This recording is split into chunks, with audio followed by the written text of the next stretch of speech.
اور P T I جو ہے وہ سٹیک ہولڈر ہے۔ چلیں آگے بڑھتے ہیں۔ انہوں نے کہا کہ بدھ کی رات ہونے والی ملاقات کے نتائج کے حوالے سے ذریعے نے بتایا آج چونکہ جناب ہفتہ ہے، بدھ کو یہ پہلی ملاقات ہوئی اور اس کے نتائج جو ہیں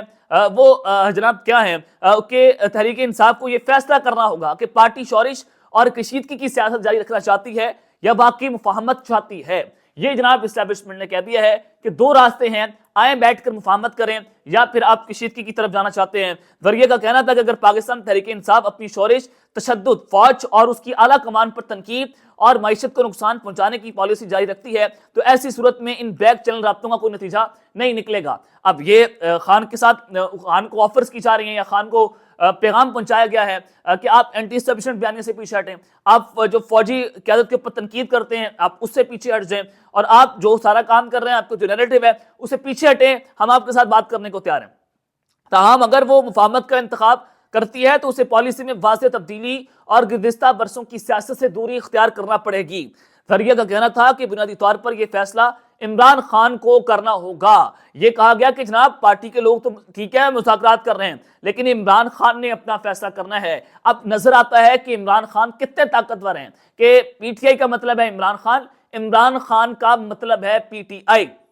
آپ نے پارٹی توڑ دی،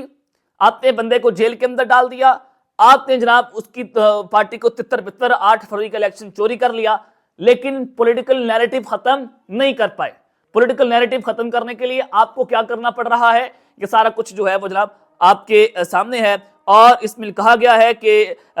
یہ خیال کیا جاتا ہے کہ عمران خان کو علم ہے کہ بیک چینلز کتنے رابطے جو ہیں کتنے اہم ہیں، تو لہٰذا یہ بہت اہم رابطے خان صاحب کو بتا دیا گیا ہے کہ جناب آپ جو ہیں وہ یہ کام کر لیں۔ ذریعے کا کہنا تھا اگر پاکستان تحریک انصاف سپیس چاہتی ہے اور معمول کی سیاست کی طرف لوٹنا چاہتی ہے تو اسے فوج اور اعلیٰ قیادت کے ساتھ محاذرائی روکنا ہوگی۔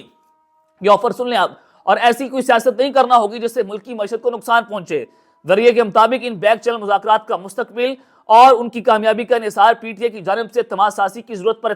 پر اقدامات پر ہے۔ گزشتہ 2.5 سال کی پالیسی سے علیحدگی کی واضح اثار پاکستان تحریک انصاف کو بہت ضروری سیاسی سپیس حاصل کرنے میں مدد ملے گی۔ اعتماد سازی کے جن اقدامات کی ضرورت ہے وہ پورا کرنے کی صورت میں تحریک انصاف کو بھی بہتر تبدیلی جو ہے وہ نظر آئے گی۔ یعنی کہ وہ کہہ رہے ہیں کہ پاکستان تحریک انصاف سارے کام کرے، وہ یہ کرے، وہ فلاں کرے، اور آپ نے جو تشدد کیا، آپ نے جو لوگوں کو مارا، گولیاں چلائیں، اس کا احتساب کون کرے گا؟ 26 نومبر 9 مئی اس کا احتساب بھی تو کرنا ہے نا، آپ نے ہمارے لوگوں کو مار دیا۔ اب جناب سارا کچھ جو ہے وہ خان کر لے اور آپ کچھ نہ کریں، اور پھر آپ کو آہستہ تھوڑی دنوں کے بعد آپ کو تبدیلی نظر آئے گی، تھوڑے عرصے کے بعد تبدیلی نظر آئے گی۔ تو یعنی کہ کیا اسٹیبلشمنٹ اپنی شرائط کے مطابق عمران خان کے ساتھ مذاکرات کرنا چاہتی ہے؟ سوال یہ ہے کیا یہ مذاکرات پھر کامیاب ہو پائیں گے؟ اس کا سادہ سا جواب ہے مذاکرات ایسے کامیاب نہیں ہوں گے کہ آپ اپنے مطالبات رکھ دیں لیکن دوسروں کے مطالبات سنے بغیر آپ کسی کو یہ کہیں کہ آپ کو پشاور یا بنی گالہ منتقل کر دیتے ہیں، آپ یہ کام کر لیں۔ لیکن مجھے نظر آتا ہے کہ خان صاحب پھر یہ مطالبات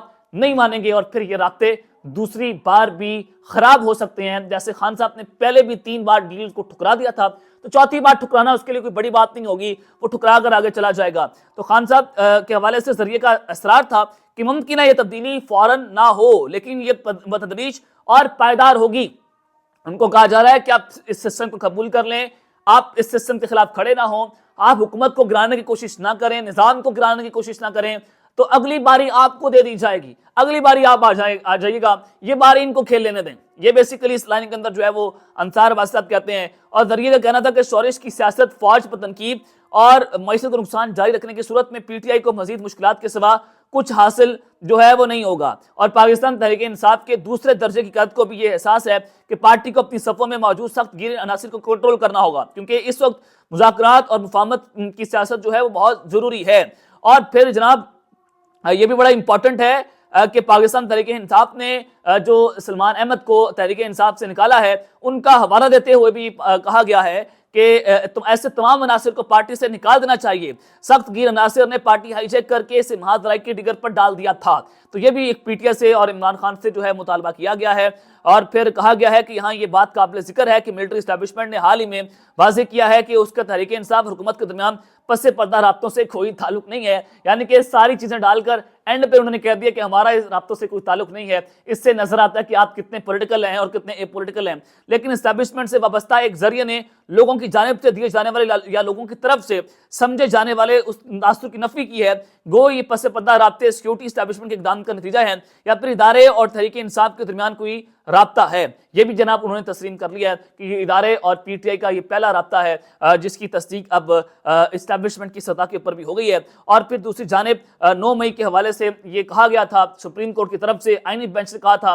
کہ جناب ملٹری کورٹس فیصلہ جو ہے وہ سنا سکتی ہیں، تو اب ثانیہ 9 مئی میں 25 مجرموں کو سزا دے دی گئی ہے۔ یہ آئی ایس پی آر نے پریس ریلیز جاری کیا ہے اور جناح ہاؤس حمدہ میں ملوث جان محمد خان، محمد عمران محمود کو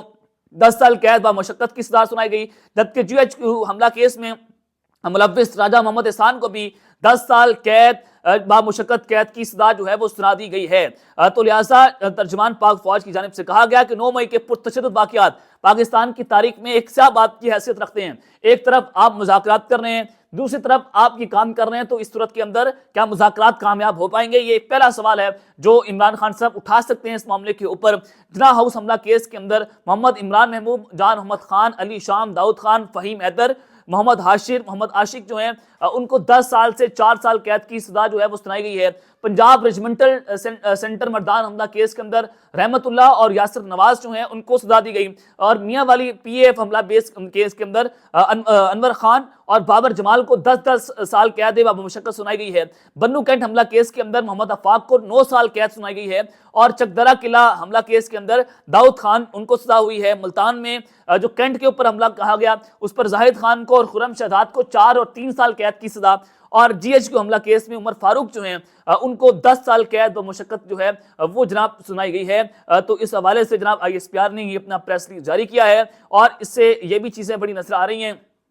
کہ ایک طرف مذاکراتی عمل، دوسری طرف 9 مئی کے حوالے سے پھر سے یہ سارا کچھ کرنا۔ تو یہ کہا جا رہا ہے خان کو کہ اگر ان بیک ڈور رابطوں کا کوئی نتیجہ نہ نکلا تو آپ کو بھی ملٹری کورٹس کے اندر سزا دے دی جائے گی، لیکن خان صاحب اس کے لیے بھی تیار مجھے نظر آ رہے ہیں۔ خان صاحب کہہ رہے ہیں کہ ٹھیک ہے آپ مجھے سزا دے لیں، سزائے موت دے لیں، پھانسی دے لیں، میں اس کے لیے جناب تیار ہوں۔ تو مجھے نظر نہیں آ رہا، اللہ کرے ہمارے مذاکرات کامیاب ہوں پی ٹی آئی کے یا اسٹیبلشمنٹ کے، یہ ملک کے لیے بہتر ہے۔ اور یہ دیکھیں اگر ملک کے لیے بہتر نہ ہو تو ہم اس کو سپورٹ نہ کرتے، لیکن جو کچھ ہو رہا ہے یہ بھی ملک کے لیے بہتر نہیں ہے کہ ایک طرف مذاکرات اور دوسری طرف آپ 9 مئی کے لوگوں کو سزائیں دیتے ہیں اور فالس فلیگ آپریشن کے اندر۔ تو اب تک کے لیے اتنا ہی، اپنا خیال رکھیے گا، اور اس لیے اپنے لازمی حل خنیلہ کے مان۔ پاکستان زندہ باد۔